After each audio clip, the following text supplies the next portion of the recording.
What's up, gamers? Aaron Shack here with episode 14 of the Shackcast.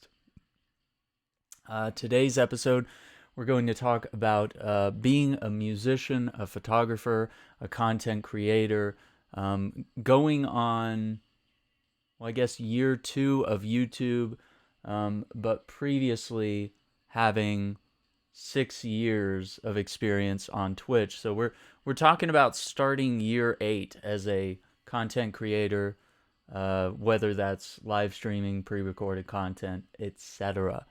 I wanted to share my experiences, my knowledge, my viewpoints on things I've learned, and this kind of ties into stuff that we've talked about in like previous episodes about like having good mindsets, positivity, healthy goals, and stuff like that. So even if you're not a content creator, a musician, or a photographer, perhaps there are experiences and skills that you can learn from.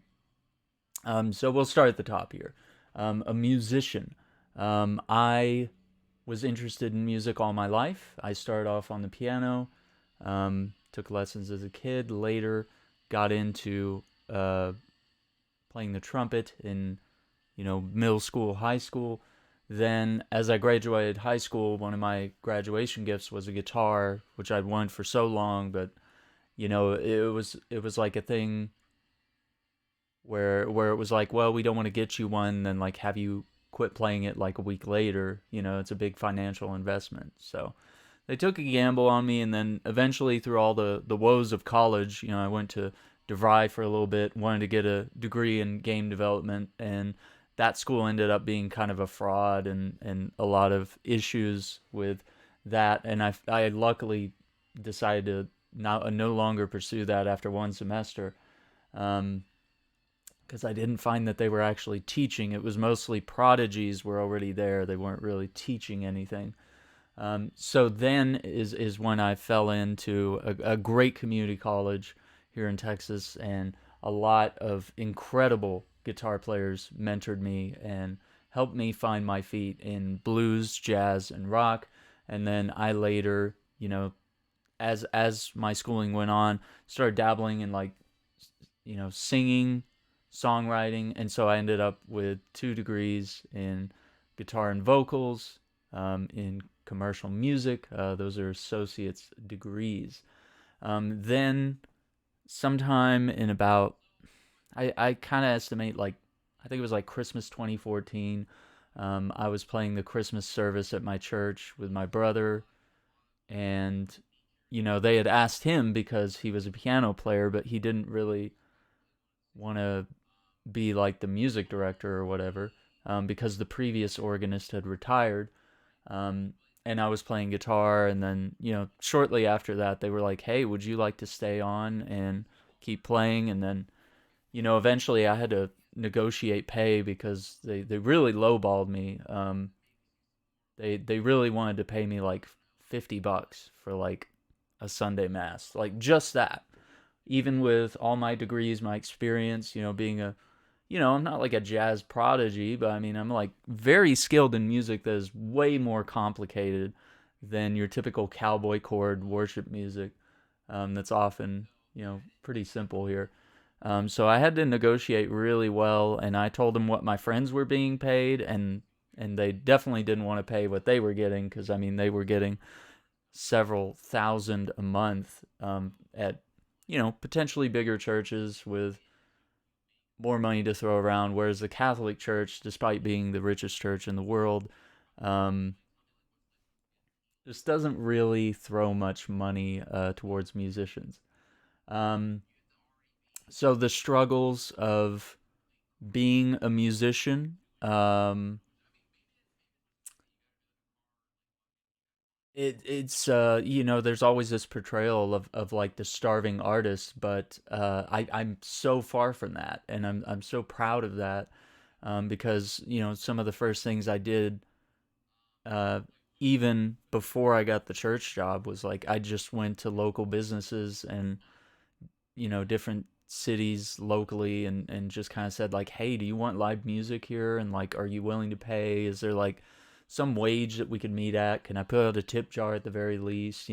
Sort of, I had to establish that I'm not like a high school kid that plays for exposure or purely for fun. Like I get a lot of um, what would you say? I get a lot of like joy out of playing music. There's a part of it that feeds into my soul and my overall happiness. And if I don't have this stuff in my life, then I feel empty and things get dark, right? But yeah, I had to reach out and I had to make sure that I wasn't a starving artist by making things happen for myself. I had to go out there and seize these opportunities, and then when time came to deliver, sit there for like 3 hours, take a little 15-minute break every now and then, and sometimes dinner was provided at the venue or a cup of coffee or something, and I'd make really good tips, and that's what helped me kind of set my wages for the church of knowing, okay, how many hours of practice am I putting in? How many hours am I going to be performing? How many hours am I going to be up at the church practicing? And so I had to pretty much say, you are buying my time, you're buying my expertise, the maintenance on my instruments, that I've purchased over the years. And definitely this job has probably helped me purchase more, which, for better or worse, but that gives me a lot of tools in the toolbox. I can establish a lot of different moods and feelings and tonescapes and sounds, and it's just a beautiful thing. Um, the struggles that come with it is that you're constantly challenged. You're constantly um, competing with others, even if I don't really see it that way. I see music as like a cooperative thing. I see all of us just trying to make our own way, but we can collaborate, we can work together, we can sing together and stuff like that. So there's a certain camaraderie and beauty in music. Um, but at the same time, if I weren't the music director, it would be very hard for me to sit in at another church and expect to get the same level of treatment, the same level of experiences and expertise, and to be able to pick the tunes and decide when I'm going to sing and when someone else gets the spotlight. And I've always been very charitable about that, letting everybody in our church choir shine, giving everybody an opportunity, especially young people, letting them get their feet musically. And I'm very proud that some of the people in our choir have really grown from that and have become incredible musicians as a result of that. Um, but some of the other struggles you face is credibility all the time. In the music industry, usually you get the job by auditioning. You have to showcase your talents, your skills, your knowledge. Um, but in the case of the church, I had people come up to me and critique me on my degrees and, oh, well, why don't you have a master's or a bachelor's or a doctorate in music? Why don't you have a degree in theology? Well, guess what? I didn't really seek out to be a church musician. I kind of fell into it, and they hired me because they heard me play. Traditional audition type way was, they heard that I had a mastery of this. They knew that I had degrees. I showed them those degrees, and that was enough. And also, pickings are kind of small. It's like it's really hard to find someone with a degree in theology, has a master's or a doctorate in music and organ music, just like being an experienced organist that's not going to charge a lot of money, because you're like trying to get a deal here. So there's struggles in that sense. And you're not always going to be liked by everybody, and that kind of goes for a lot of things in life. That's why I say, when we're talking about me being a musician, photographer, content creator, these are things that can relate to you across all facets of your life. The last thing I want to mention about music is something that reaches across the entire entertainment industry, which was overcoming fear.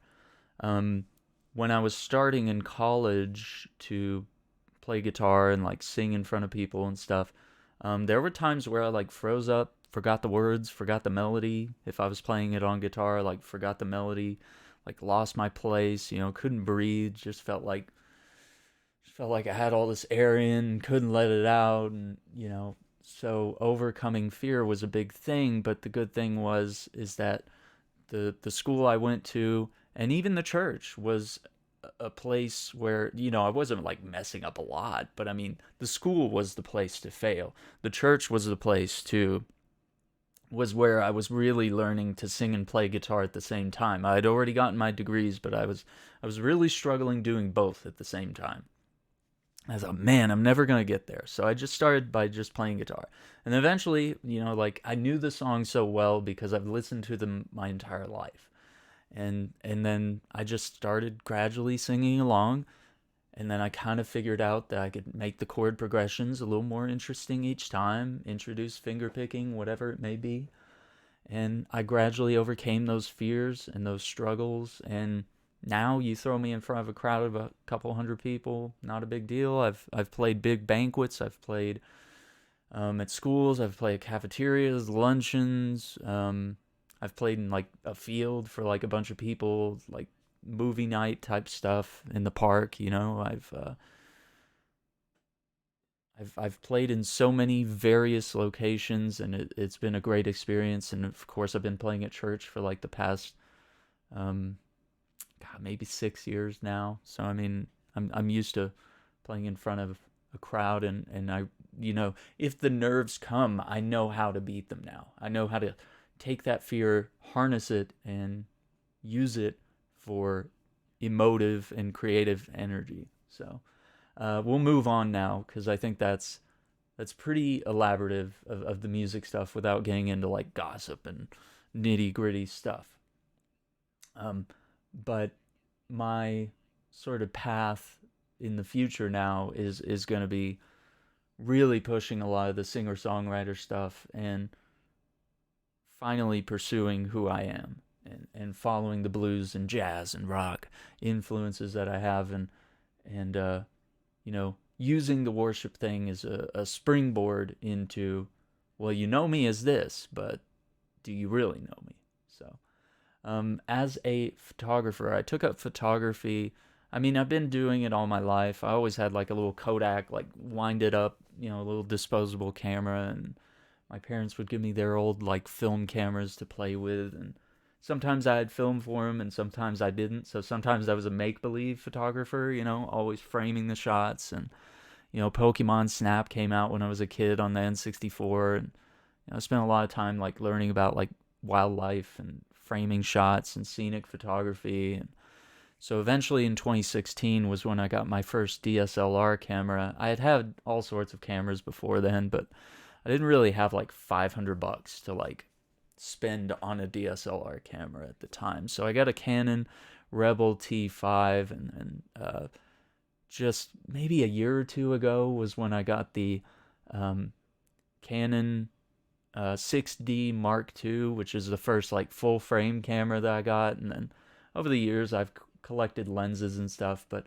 scenic photography was really my passion, taking pictures of the canyon, catching wildlife, whether it's like birds or lizards, mountain cats or dogs or whatever it may be. I've also been chronicling family photos over the years. I've shot at weddings and quinceañeras.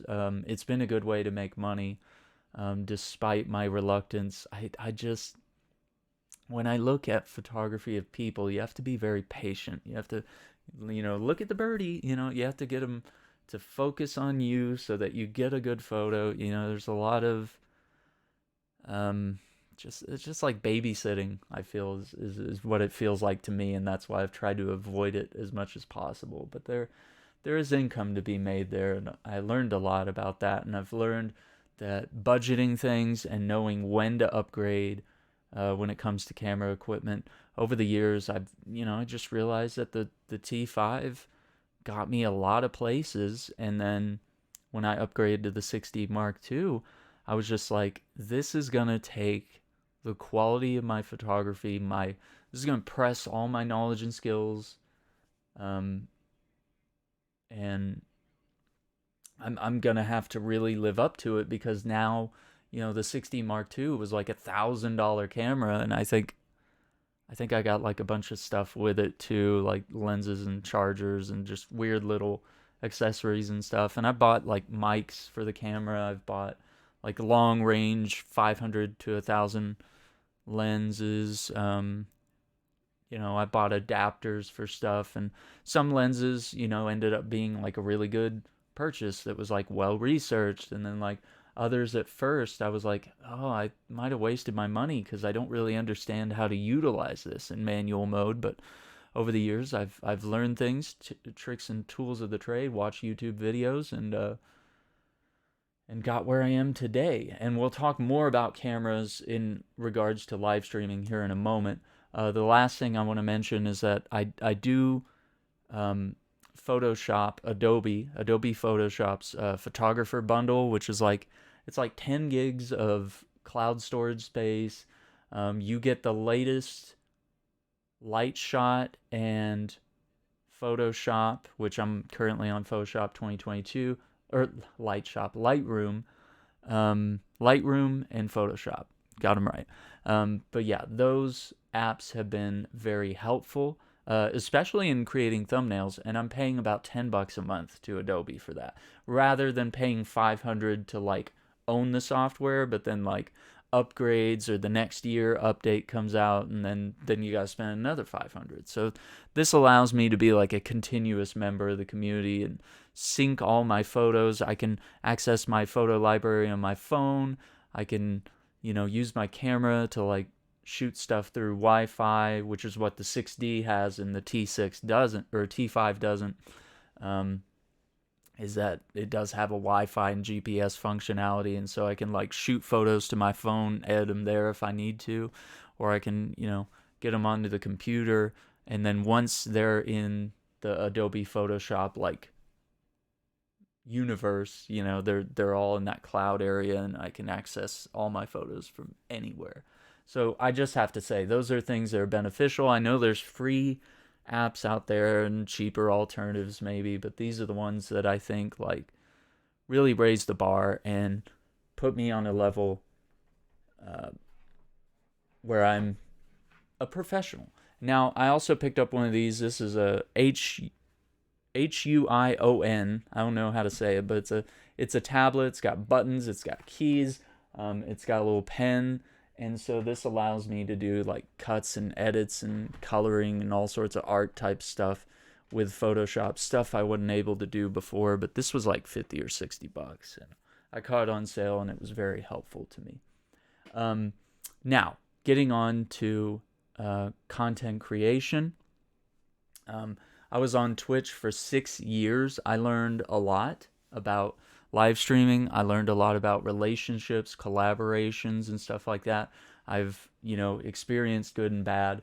But let me hit some of the deets before we get into like any of the lessons learned, some of the drama.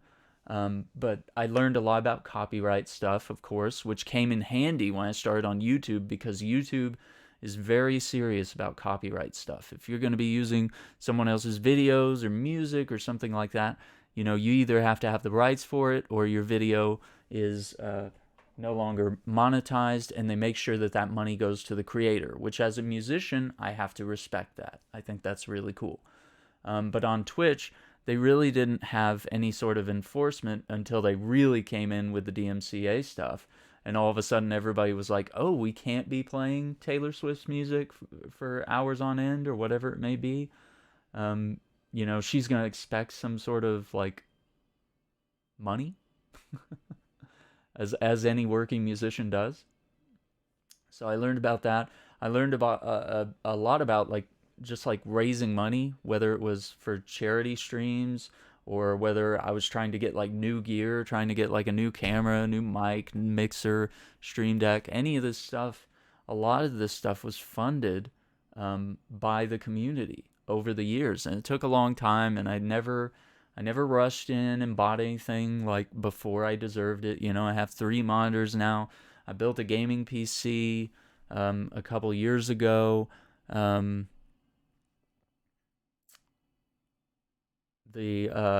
started off with a Logitech C920 webcam. Now I'm using a Sony A6000, which is a mirrorless camera, which is hooked up to a dummy battery, which essentially just allows the camera to be plugged in all the time. so that it's always powered. It's never going to run out of battery. It's sitting on a tripod, and it's running into a capture card on my PC, and that's why, we get like a clear 1080p, 60 frames per second, beautiful color, and lots more tools that you can actually sort of mess with color correction, clearing up the image, getting things in focus, stuff like that. Things that with the Logitech camera, it was like every time you reset your PC, you like lose all your settings. But with a camera like this, you don't. But that was something I saved up for over the years and knew when it was the right time to make that investment. And I did. Same with the Go XLR mixer. That was like $400, but I knew that I wanted to step up from using headset mics, which is probably what I started with when I was streaming direct from console, like PS4 and Xbox One when I first started streaming, but then eventually started getting various microphones, and I wanted to be able to like use an XLR cable from an XLR mic to go into a mixer, and I wanted to have a professional, podcast radio quality sound, because that is so important. So I eventually got the AT2035, the Go XLR, started buying these stands and stuff.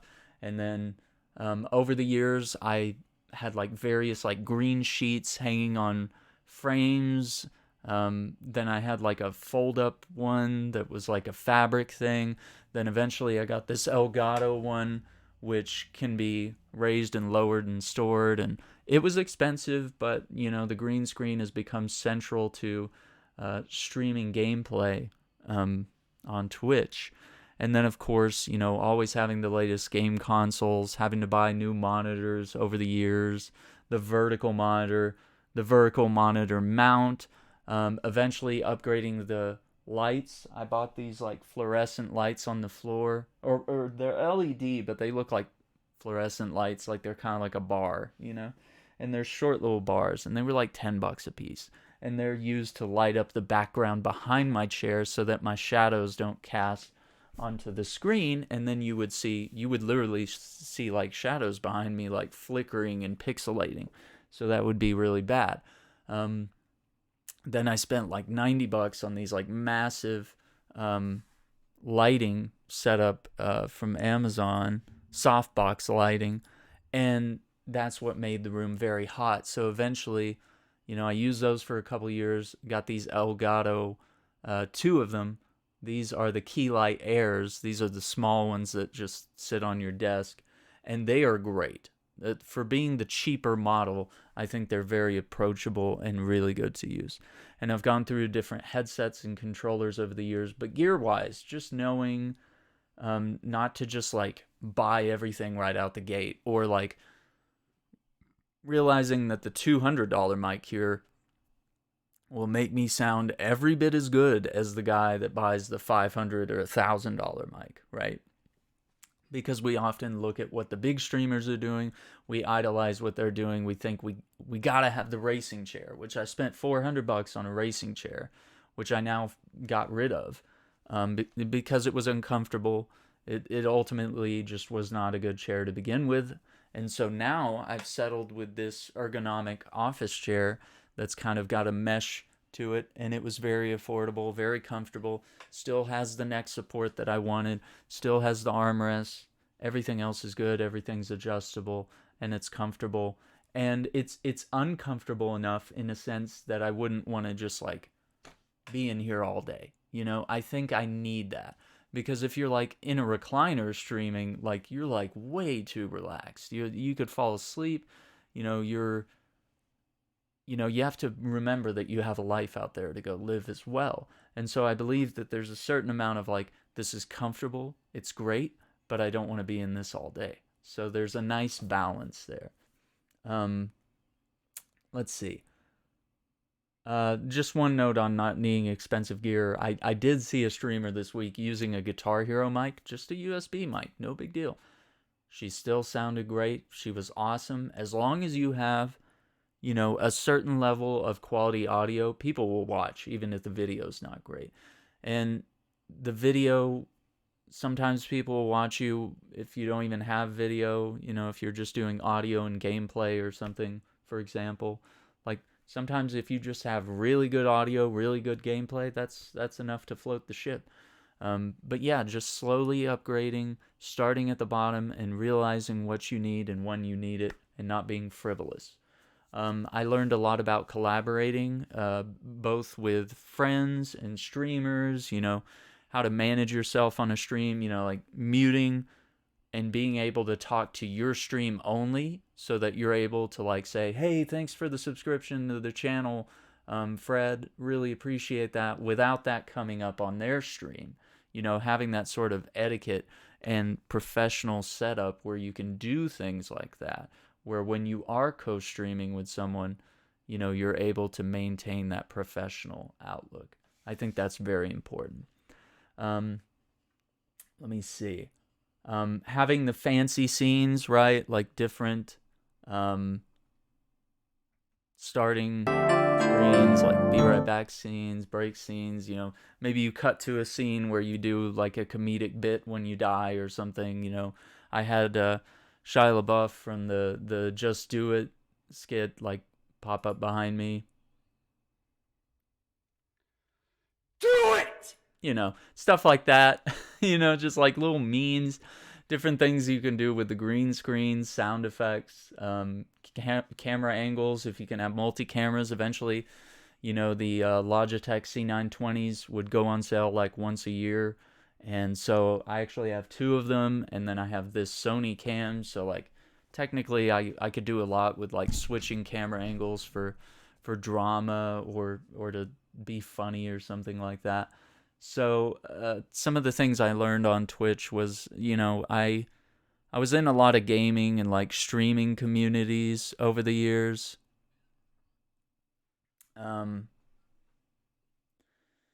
And a lot of the early ones that I started with, I was like an admin, and I would go in and like recruit streamers. I would like check in on everybody. I would show up in their streams, ask them how they're doing, if they need anything, because as a streamer community, we were there for like tips, advice, troubleshooting. We were there to support each other, literally. Like other streamers, we found people that were stream safe that we could collaborate with. People we knew that were just like verified good people. They weren't going to do something weird or say something behind your back or like scam you out of something. They were just people that wanted to play games together, record it, and have a great time and build communities and have people to talk to and to relate with. And so that's how that started. But I think a lot of the other admins, there was always drama in every streamer community, every gaming community I was in. I think they eventually, it was kind of like a pyramid scheme. And so it was like, everybody raid me, and so I tried to do things like spotlight a creator every week or every month and like have everybody raid a certain creator every month so everybody could feel the love. Everyone could grow their channel. We got a lot of people to affiliate over the years in the two communities I was in. One that I started myself, the Streamer Nexus, which I have a lot of old podcasts on YouTube of me interviewing streamers on the Streamer Nexus podcast. I'm sure you can still find those somewhere. But ultimately things didn't work out. There's always drama. There's always clashes about like how the leadership should run a community and stuff like that. So eventually that one broke up, and a lot of the people from that community came with me to the next community, the Streamer Nexus one, because they saw that I cared for them and I wanted to build something, and we all just wanted to stay connected and help each other. And so we did that for a number of years.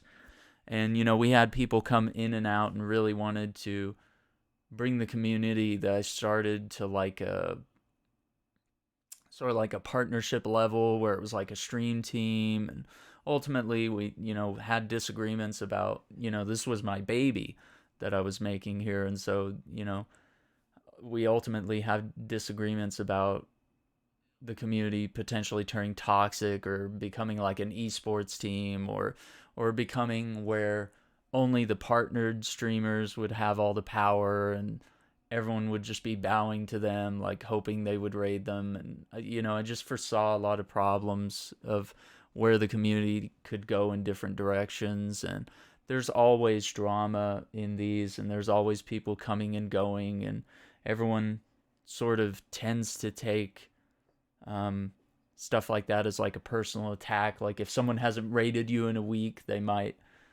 or if you haven't rated them in a week, they might not raid you back. There's just like real subtle toxicity and like social hierarchy and, cool kids club type stuff going on in a lot of these communities. And so it's really moving from Twitch to YouTube really showed me that none of that mattered. And it was really, all I learned was the experiences that you learn in dealing with people and meeting some of the great people. They're still my friends, acquaintances, co-streamers, collaborators to this day. So there's a lot of lessons to be learned from that. And it taught me a lot about business dealings. It taught me a lot about being careful what you say. There's no scandals, there's no, Aaron hadn't said anything crazy to get canceled or anything like that. I don't have any like hot takes. They're like wild, controversial thoughts and stuff like that, that need to be said. I mean, pretty average here. But now let's talk about YouTube. So starting year 2 on YouTube, some of the big things I've learned and would share to you that could apply in any facet of your life is consistency. The big thing about being successful on YouTube, and I'm only as successful as I am right now. I'm like rolling up on getting, somewhere within the 500 subscriber mark, and I'm trying to get to 1,000, right? So I'm only as successful as some of the numbers and some of the analytics might tell you, or like how many videos I have out or how many people are watching those videos, stuff like that. But so I by no means have it all figured out. I don't think anybody does, because YouTube is an evolving, changing animal. The algorithm is constantly changing. So consistency, whether that means you put out 1 video a week, 3 videos a week. I do weekdays. I do Monday through Friday. If I want to drop stuff on the weekends, or if there's like some emergency event or content that needs to be dropped on the weekends, I'll do it. But I found the healthiest schedule was just making sure that videos were dropping Monday through Friday. Found out that through analytics that my audience was typically on at 10 a.m., which means they were like checking their phones, checking their computer or whatever, and would see one of my videos. They could watch it right away, bookmark it till later, maybe after they get off work, depending on their time zone or their lunch break or whatever it may be. Having a regular schedule is key. We do the Marvel's Avengers Marketplace breakdown on Thursdays at noon when they drop new content for the game. There's like, sort of a refresh schedule. There's, things that we can talk about that are new in the game. There's usually a blog post where I can talk about and give my thoughts, and we can communicate back and forth about it. So there's sort of, and then there's also the Thursday night live stream that we like to do on Avengers. So, I mean, there's things that people know will happen on the channel, and they'll be there for it because, just like your favorite TV show, comes on Thursday nights at 8 o'clock, then you're going to be there Thursday night at 8 o'clock if you really enjoy it. But if it gets canceled or, schedule shifts, it gets pushed to another day or whatever it may be, it's like then it becomes more difficult to find your favorite TV show. You might slip off and quit watching it, or you might not be able to find that episode, or you might have to wait and catch the season as a VOD later on. So there's a lot of things about consistency and a regular schedule. Next, YouTube gives you a lot of analytical tools that are very important.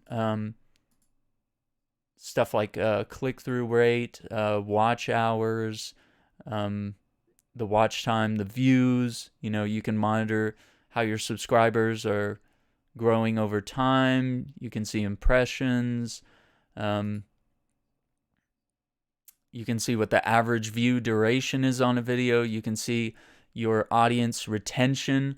How long is the audience still watching the video? Are they skipping through to different parts of the video? Is your intro too long and people are skipping it? Are people clicking off the video before it's over? It also shows your returning viewers, whether they're subscribed, or it also shows like new viewers, whether your channel is like actually reaching out and bringing in new people that have never seen your content. You have geographical data, you have stuff about age and gender, whether people are subscribed or not to your channel, whether they have notifications on, whether they prefer subtitles or not. You can also see other channels that your audience watches, and you can see like when your viewers are on YouTube, which, like I was saying, 10 a.m. is like the hot zone. It has been for a while, and that's been a good place for me to drop videos. And so that's different for everybody. You have to learn to read analytics. Your thumbnail is, if I were to screenshot this image here of me, saying I'm going to discuss content creation, and then I have this photo here, my thumbnail has to be interesting. The text has to be legible. It has to be, large enough to get someone's attention. I might do like a certain facial expression to convey the emotion of what's in the video. I might have stuff going on in the background to, if I'm comparing two different things, I might have something in one hand and like another thing in another, and be like, what's the difference? Or like, is this one better? So, and I will be doing a video on the Victrix Gambit. Yeah, really great controller. But yeah, your thumbnail is like something that, if you think about like scrolling through Netflix, you see the thumbnail of a movie, and they're changing those constantly. They're always putting in different images so that they can try to bring people to watch stuff, because they want people to watch movies. And so movies are constantly rotating that. They have to get your attention. And so they only have a few seconds to do that.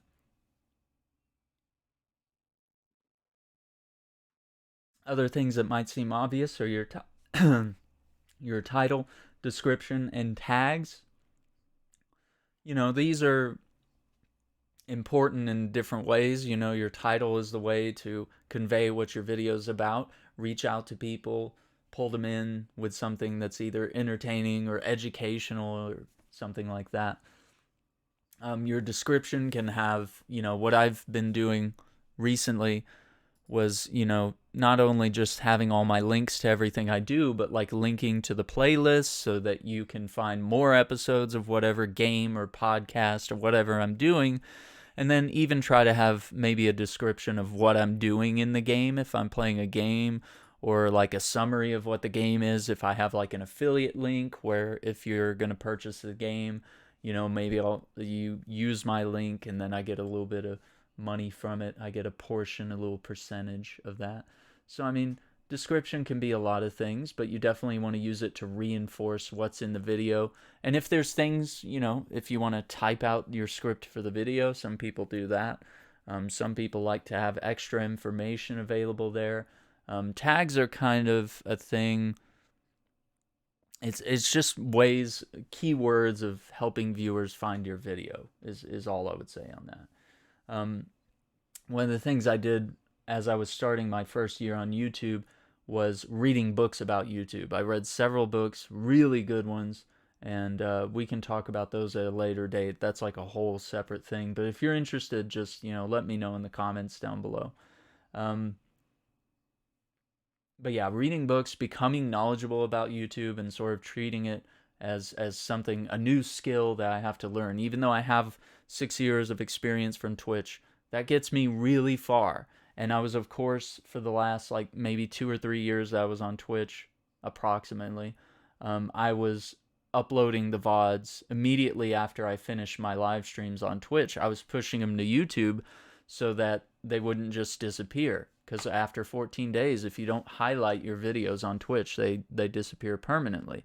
So I wanted my content, all these hours I was spending doing playthroughs of different games, to actually live on. And if people wanted to find the backlog of VODs, they could go to YouTube and be like, oh, he's played this game. Let's queue up the playthrough. I want to see his thoughts on this. Or like, can't wait till he gets to this part. Or, oh, I've never seen this game before. I'd love to watch him play it. Stuff like that. So that was a huge deal, and I highly recommend that to all content creators. You shouldn't be letting your content rot in the garden. You should be planting it somewhere where it will grow and where it will work for you. So whereas my content on Twitch was really only good when it was live, when it was fresh, well, YouTube is a good mix of both. It's about live streaming and pre-recorded content and VODs, stuff like that. So that worked out really well. Having friends that are also in the live streaming space, especially on YouTube. One of my good friends, Andrew Alliance, one of the books mentioned was to have a mastermind team, have a group of people that you can ask questions. You can have them look at what you are and give you an honest, constructive critique. Having that mastermind team of like, what do you think of this thumbnail? I don't feel like it's working for me.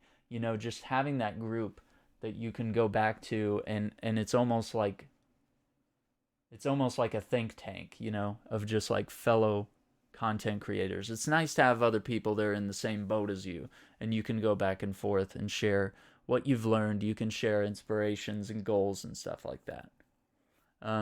Another big thing that I've mentioned across the board, even with the New Year's resolutions and goals that we talked about in the previous episode 13 of the Shackcast, charting goals and taking notes about what I'm gonna do. Whether it's like I'm gonna do a playthrough of this game in March, or I was trying to see if I had like some examples, but yeah, just sort of figuring out like, okay, when does this game come out? So I need to have this playthrough done by then.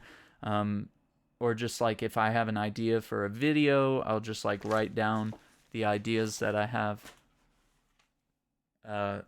for creating videos, because you just never know. You might forget. And that's kind of the scary thing. So you need to be making goals so that, and making them, not super outrageous, but I mean, some of my initial goals for my first year of YouTube was 4K watch hours and 1,000 subs. Well, I reached 4.5K watch hours and I'm at like 532 subs as of today.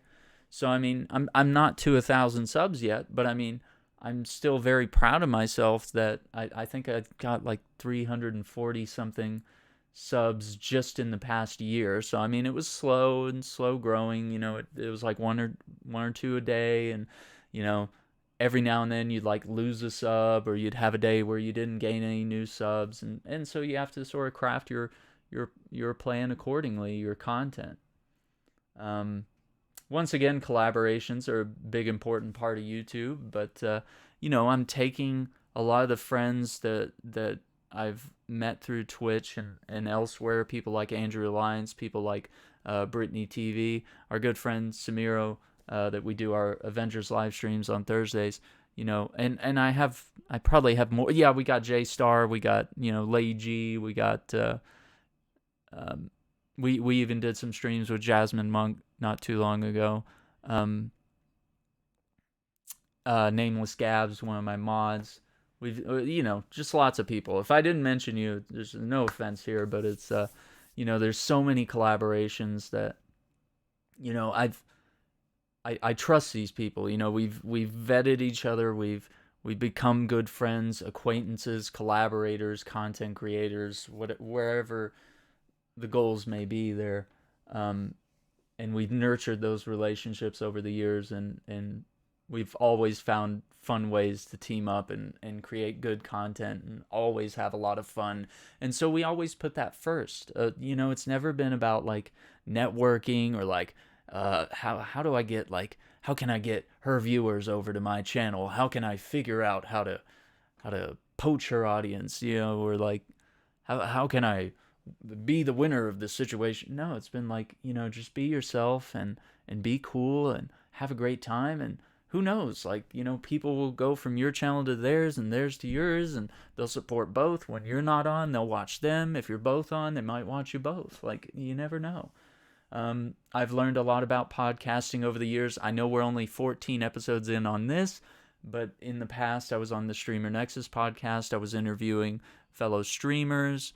I've had other podcast appearances on the show Radio Live. That's something that Andrew Alliance runs.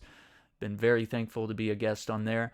I've recently been on the app Clubhouse, and Andrew Alliance has been doing like some content creator, I guess kind of a forum, because you're able to be on stage and discuss issues, and then sort of have people dragged up to the stage to like ask questions and talk and share their thoughts and stuff. And so it's been really good to have some conversations there. So I'd like to see more about what I could do with Clubhouse, and I'm very thankful to be a part of Andrew's Clubhouse there. Couple other things. Apps like Canva for thumbnails. Photoshop is good for thumbnails. Canva's free. Photoshop photography bundles like $10 a month. DaVinci Resolve is a free video editing app that's on the same level as Adobe's Premiere Pro. It's got a pretty high skill gap, but like if you really want to have like lots of options in terms of editing your content and lots of visual flair, that's an app that can really do that for you. And I've used it for many years now. VidCutter is really good if you're just looking to like maybe take a video, do a shortcut, just a quick trim. You don't want to open up the whole DaVinci Resolve thing and do a bunch of fancy stuff, editing and encoding and all that stuff. You just want to quickly trim something and post it somewhere. VidCutter is really good for that. Of course, we wouldn't be here at all if it wasn't for OBS Studio being a free open source broadcasting platform. Also, I have to give a big shout out while we're doing recordings like this. There is a pause button that is right next to the record button, and I can do that during recorded videos, whether I'm doing a podcast or a game or something. If I get a phone call, or if I run to the restroom, get a drink or something, I can quickly pause the video and then continue recording.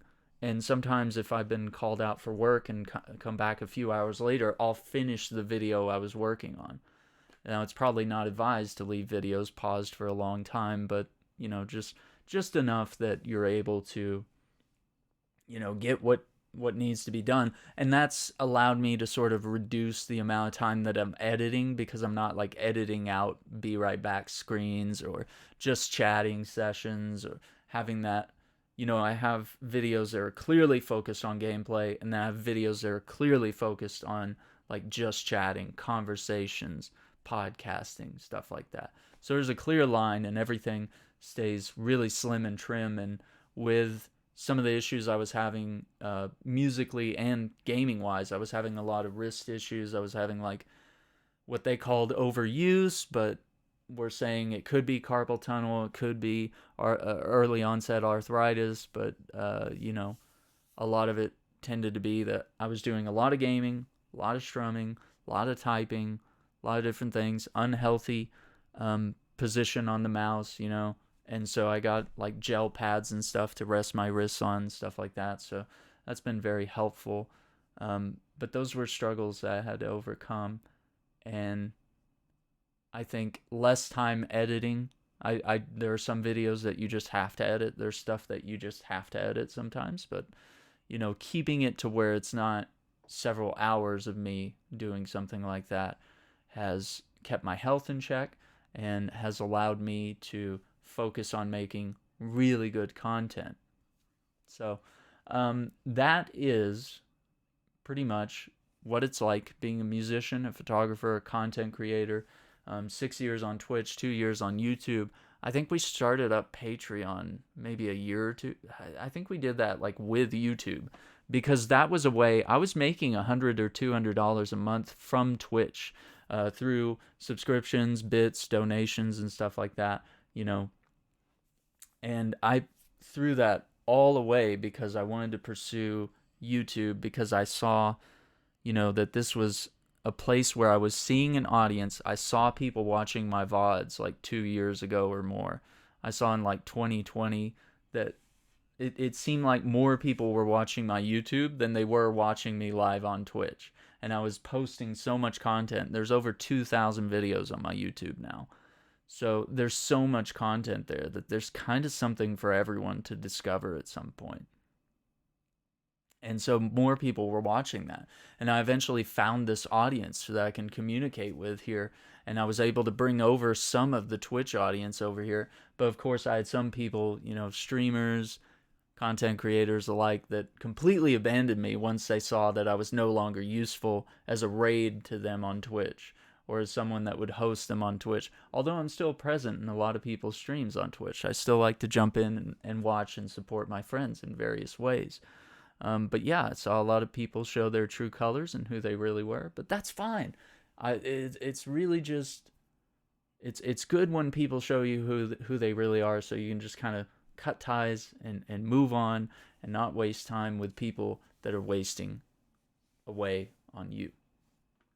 So that was one of the harsh lessons I learned from switching over from Twitch to YouTube. But Patreon was a way that I could sort of like say, hey, if you still want to support the channel and what we're doing, I'm going to be doing like tech gaming unboxings, like unique videos, photos of my dog. There's even a Presley tier on Patreon where it's like $1 a month and you get like dog photos of my dog, me and him doing various stuff, occasionally videos when I can.